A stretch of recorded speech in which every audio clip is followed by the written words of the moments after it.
today who continues to bear witness to the distress of her loved ones in Gaza. A life is a life.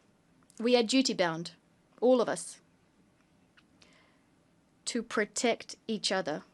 This duty is indivisible, just as our common humanity is indivisible. There is a solution, a way of breaking the cycle of war and destruction. It lies in the recognition of the other, of his and her legitimacy, humanity, and dignity. We must reopen our eyes and see human faces there where war has deposited the mask of the enemy or the marks of a target.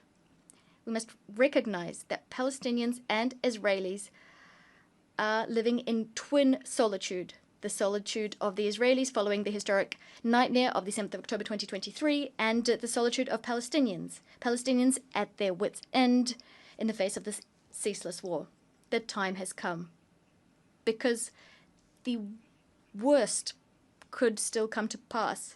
The sacrifice of more civilians, the expulsion of the people of Gaza to Egypt, the annexation of the West Bank, the death of hostages detained by Hamas, or facts on the ground which could irreversibly change the situation there on the ground.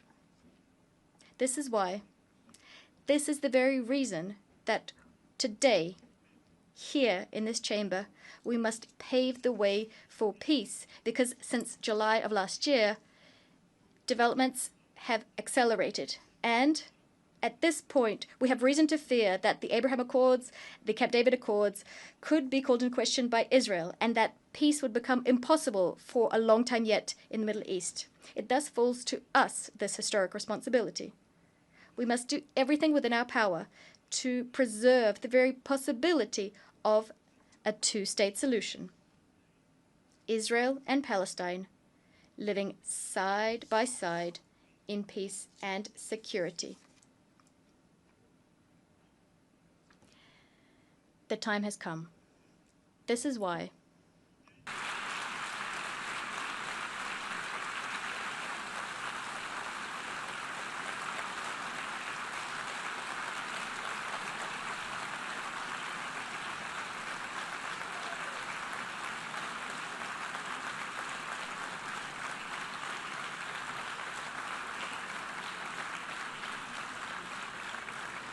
cette reconnaissance.